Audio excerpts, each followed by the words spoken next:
Asalaamu calaykum asxaabi. Meeshan waa meel aan ku wada baashaano isugu soo gudbin xogaha dhanka Turkida ka imaada in muddo maalmahan wax ma aanan soo dhigin taasna waa idinka raaligelinaya marka sababo jira awgeed. Haddana waxaan idinla socodsiinaa xogaha ugu muhiimsan ee soo baxay isbuucyadan ugu dambeeyay. Asxaabi waxaan sheegay inuu soo baxay taxanihii 17 jir kaasoo aad u xiiso badnaay. Ratingkiisana dhankan shashada ayaan soo saaraya sawirkiisa waa ka xalqadii wareysay kulli si wanaagsan baa loo soo dhaweeyay daawadayaashana waa ay ka heleen taxanahani. Marka waxaan qiimeyn doonaa ratingka kale xalqada labaad haddii ka hoos martay ratingkan hadda intuu marayo markaas taxanaha waxay u muuqan doontaa in shakadiisa oo hoos u dhacday balse haddii ratingka soo socdo xalqada kale ee labaad haddii ay tan ka sare marto waxay noqon doontaa mid aad u wanaagsan taageerayaashana ay u soo dhaweeyeen in haddaba la muujinayo in aad loo soo dhaweeyay maxaa yeelay taxano ay dad waaweyn ku jiraanba maaha kaliya dhalinyaro la isugu keenay haddana si weyn u gadmaya taa waxay ka dhigantaa aad in sheekada loola helay taageerayaashana ay qanciyeen wajiyada iyo sheekadaba taxanahana waxay akhbaar oo kale kasoo baxay insha allah waa in la wadaagi doonaa isagana ninkii lagu magacaabo albeer mase shaahiin loo yaqaanay iyo gabadhii kula jirta taxanaha magaalada fog labadooduba oo iskula jireen gabadha waxaa filaam inay ahayd mid asiga jecleed oo u shaqaynaysay familka jahan booraan miya familka inay ku shaqaynaysay mid shaqaalada saafilay taasina aad jecla gabadhan marka labadooda xalle waa isku yaaceen haddana dalxiisayba ku maqan yihiin yacni xiriiraba ka dhexeeya marka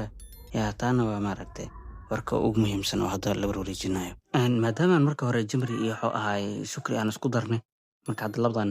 isku yaacana oo isku geynaa mase oo ahaay iskuma fiicnaas aleena waa kala jiidayna micnaha sidoo kale asxaabay xagaagan taxanooyinka soo baxay oo kala duwan waa 4 taxane kuwaas oo kale ah midka koowaad wuxuuba ahaayba 17 jir kaasna uu soo baxay xalqadii koowaad waxaa ku xigay midka Istanbul kaasoo tolga walaalaha ku jilay iyo waxaa kaloo jira wiil dad badan aktar badan la soo keenay waxaa kaloo jira taxana kale midkaas oo dabeecadda sharciga ma amsa dabeecadda qaanuunka dhahay oo isla wadan dariishada ku jirta oo ahaay mawjadaha badda oo halid kula jirtay iyo marka aktarka ku jiray Leila Msirkile labadaas hal taxana isla wadan iyo mid kale jiro ninkii Ganas Buxel joog ku jiray iyo wuxuu ahaay la soo keenay gabar kale iyo nin kale la soo keenay marka sawirada kuwana muhtam ashka in la jeclahaaba wuxuu ahaay magaciisa turka ahaan marka intaan hadda soo buuxeen kuwa kalena way jiraan gabadhii afa ahayd mase afa yaman ay ku jirtay waxaa jecel qota dheer kaas oo ahayd Elina mase Alini miyamse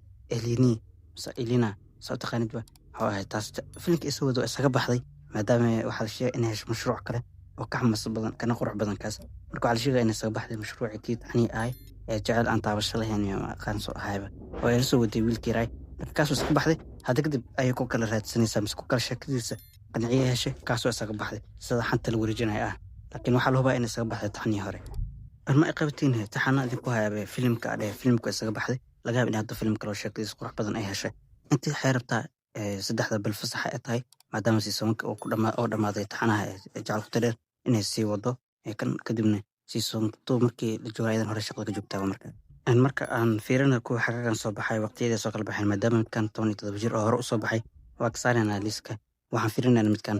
sharciga dabeecad kumidka dhan wax soo bixi doonaa 10 June bishan 10keeda oo 6 maalin looga dhiman tahay midkan kale Altash Malda magaca afturka ma aqaan waa adeeg laakiin Istanbul la ku ekeeno midkaas asigana wuxuu soo bixi doonaa 15 bishan laakiin mid kasta xad oo jaal surtakal ama wuxuu ahay mahbat ashkmiyas jaal ambiyaasnu yahay sababkiisa intuu soo arkaysiini kaas asigana wuxuu soo bixi doonaa kulli laada waqti rasmi lama sheegan laakiin kuwa soo baxay kamid yahay sidoo kale saxay waxaa jirta taxana kale weyn kaas oo hadda hogaaminayo Emre Bey waxaana kula jiri doonto atirishada aslihaan la dhahayo waxaa kaloo ku jirta naqdi ku jirtay misalka Maxamed Faatix waliba tii ku jiraysa hooyada Constantine ninkii haystay Constantinople ma la magaciisa oo ahay bal hadda wili xasuustaan magaciisa soo qaraba gaas marro Maxamed Faatix ku kala kacay marka xataa waxaa ku jirta shay gabadhii maaragtay jilisay oo ahay Fatima yani gabadhii Fatima ku jirtay waagii kurso Osmaan la dhahay taxana gabadhii Fatima ku jilis xataa aydan way ku jirtaa taxana marka taxana waa loo dhameystirin oo noqdo magaciisana waa jecelka badda madow mise jecelkayga waa badda madow markaasina tarabsana lagu duuwa oo waxa lagu duuwa meesha lagu duuwa taxana maaragtay jecel qoto dheer ama sajaag budinista taxana ahay marka waxaa kaloo soo socdana taxana kaloo dab iyo holaacay kaasoo haddana Emre Bey ku xarkay doono sheekada taxana waa idinka daba geenayaa iyo sida ay doorku kala jiri doonaan doorku hore waa gabadha aadin sheegatay Maxamed Faatix ku jirtay magaceeda waa Aisha Guul magaceedana ku jiri doonto waa Jamra marka waxaan ku matali doontaa Emre Bey ayadiisa sida la sheegay ayadii miyamsa hooyada laakiin ayada loo badinaya marka ayadiisa ku matali doontaa haddii hooyada noqotana waa arkaynaa marka ayada haddaa u qaadano ayadii ku matali doontaa emri bay asagana wuxuu ku matali doonaa gosaay mise kusay magacaadka waa maxaa he atoraa magaciisa in la fududeeyaa fiicane kusay aa dhahno kusay ayuu ku matali doonaa asigana maadaama emri bay kusay alaasi uu matalayo layla ayadana waxay matali doontaa uzum oo waxa ay ku matali doontaa in kusay walaashiis ay dhashay layla ayadana waxay ku jili doontaa markaa doorka uzum asilhaan ayadana waxay ku matali doontaa marka zishaan mise zishaan ha ayaday ku matali doontaa marka doorkaas ku matali doontaa alla kuwa magacay adkaa marka ayadiis waa jirma walaashiis waa gabadhii dhashay waa uzum asi waa kusay waa atirshaduna waaba zishaan marka qisada waxay ka bilaabanaysaa mise sheekadu waxay ku saabsan tahay zishaan iyo kusay jecelka ka dhexeeyo zishaan ayadoo 20 jir ama waxay kusoo laabanaysaa magaaladii ay hore ugu dhalatay oo Trabzon dib ay ugu soo noqon doontaa markay dib u soo laabto ayaa waxaa dhici doona marka qisooyinkii waxba markaas ba isfurfuri doonaan sidoo kale waxaa jiro adeerkeeda la sheegay oo soo bixi doono sine wuxuu ahay cadow ku ahaa doona qoyskan kale oo kusay alaasi waa laba qoys kale yihiin labas qoys ayaa hadda marka wax isku naqaacdo waa sida maaragtay jacayl qoto dheer oo kale waa isku meel guduwan sheekadu xogo is waafaqsan tahay marka arkeen hadii siday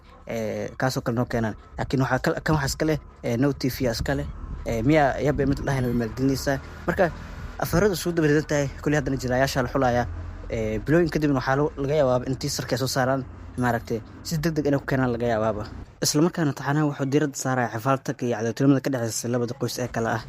qoyska alaasi oo ka soo jeeda kusay iyo qoyska jaliil ee ka soo jeeda zishaan marka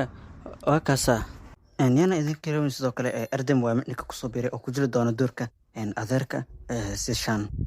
waxaana ku jiri doona marka magaca masa doorka barafa nin la dhahay markii luqadda laaska loo fiiriyo barafa waxay u dhigantaa duufaan sidoo kale magaca ayadiis oo jimra ama jerma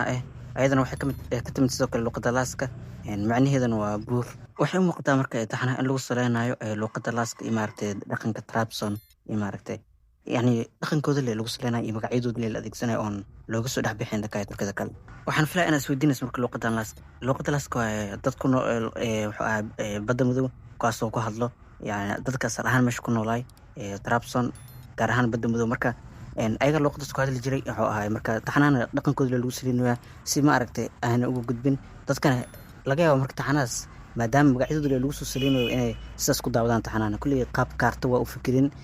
يا قرشودا دو شقينا كلكا waa u fadhisaa marka adigu kala tahay islahan Emri Bio isku tagay in taxanaani uu noqon doono mid aad u xiiso badan bas waa ka hoosay doona taxanooyinka xilligan socda dhanka iyo committee nooga reeb fikirkaaga iyo taxanaani saadaasha ka qabto taxanaha ashk feetat kaas ayaa wuxuu ahay hadda waxaa si toos u wareegay taxanaas inuu batali doono doorka hogaaminta akin taxanaha taariikhiga waxaa sugu tagay qorayaal aan kala dhicin kuwaasoo taxanooyin badan soo sameeyay sida Maxamed Faatix Salaaxudiin wuxuu ahay Idris Artikurul waxay kala ku jiro wuxuu ahay taxanooyinka taariikhiga ay aragnay qaabka loo sameeyay qorayaal oo isku kaashadeen mas'uul walba si goon u soo qoray ka taxan la isugu keenay bal maxaa ka feel karnaa marka taxanahan ATV laga soo diidoona boosdaaga iska leh inkastoo boostaaga ay orahan ugu niyad jabiye waxa u maleynayaa kan inuu maaragtay niyaduna ugu dhisi doono qorayaasha haddii aad rabto inaad aragto dhanka communitiga soo dhigay sawiradooda iyo magacyadoodaba marka dhankaas waa ka soo fiirsan kartaa mise afartoodaba waa kuwana intaan community la gaan haddaba indhaha ku arkaba waa ka afartan waa kuwii taxanuunka xisaabadna ku soo raaxaysan kuwii qoreen marka kuwan ayaana la wareegi doono wuxuu ahay hadda qoritaanka taxanaha ashk feetat taxanaana waxay si toos diiradda u saaraysaa ninkii taariikhiga weyna Alauddin Kayqubaad oo loo yaqaan wuxuu ahay Kayqubaadkii weynay marka kaas si toos ah diiradda u saaraysaa waa ninkii Seljuuqiyiinta markii awood badan gaarsiiyay dhanka Anatolia marka ninka ay si toos ah qisada u taabanaysaa waliba qasriga iyo wuxuu ahay caqabadaha qasrigiisa ka dhex jiray iyo dagaalo iyo wuxuu ahay la isku daray sirooyin qarsoon marka waxa u maleynayaa taxanaan inuu noqon doono boosdaag mid oo nagu iluu sii doono orhaan jabkii ka soo gaaray anagana laga soo gaar maadaama ahan daawadayaashii orhaan sidoo kale qisada waxaa ka maqan hogaamisadii taas oo ayada hadda ay matali doonto Simay taasoo hore u matashay taxanihii bahalka haddii xasuusato taasoo ku jirta hadda waxay matali doontaa Maliki Hatum taas oo ku matali doonta xaaskii uu jeclaay Alauddin malika hatum waxay ahayd xaaskiisa labaad taasoo u dhashay cunugiisa labaad cunugeena wuxuu ahaa asadiin kaas oo aad u jeclaa sida uu sheegay suldaanka calaawudiin marka uu ka doorbiday kan inuu ka jeclaado wiilkiisa weynaa ee dhashay gabadhii gariiga ahayd sidaa darteed marka waxay noqon doontaa in malika hatum ay aad door weyn ugu ciyaari doonto taxanaha hadda ee ashka feetaat taasi oo doorkaas jilaysa marka simaay marka waxaa loo baahan yahay in jilaayadda la helo doorka wiilka weyn gabadhii dhashay oo gariiga ahayd afartan atirisha ayaa lasoo baray laakiin hadda mid sax lama dooran ATV mise Bostak films waxay sheegeen in weli ay raadinayaan atirisha kale oo afartan aysan doorka hogaamin doonin marka doorkan Amira Dastina marka taageerayaasha aad bay indhagu hayaan maxay xulashada aad bay indhagu hayaan si ay u arkaan qofka matali doona doorkani waana mid aad u xiiso badan doorkeeda markii loo fiiriyo dhanka sheekada iyata Amira Dastina ama Mehbare Hatum Amira Dastina waxay ahayd xaaskii ugu horeysay oo guursaday suldaanka Suldaan Calaawudiin kadib markii uu guursaday magaceeda waxaa loo bedelay Mehbare Hatum sidoo kale waxay ahayd hooyada wiilka weyn kaas oo ahay milkiilaha carshiga mise dhaxal sugaha carshiga suldaanka Calaawudiinka markay qoyskani la wareegaan wuxuu ahaa Mehbare Hatum markay la wareegtana xilka wiilkeeda qabsado si toos waxay xabsiga ugu raadinaysaa Asadiin iyo hooyadiisa Malek Hatum taasoo hadda ka dhigaysa marka taxanaha doorkan in si gaar ah indhaha lagu hayo jilaayada jili doonta bal adiga see kula tahay gabadha jili doonta mise gabadha loo dhiibi doono yay noqon doontaa yaa hadda maskaxdaada kusoo dhacaya mana sugaysaa qofkay noqonayso inaad indhahaaga ku aragto asxaabi muuqaalkan xiisaha badnaa ee ku saabsanaa waxay isbuucyadan lasoo dhaafay soo baxay mise soo kordhay dhanka turkida intaan ayuu noogu egyahay intaan kaga kulmayno muuqaalkiisa xig waxaan idinka codsanayaa mise idinka rajeynaya in muuqaalkani aad u qurxi doontaan asxaabtiina si gaarsii doontaan intaan kaga kulmayno muuqaalkiisa kalena waxaa idin leeyahay markaa sidaas nabadgelyo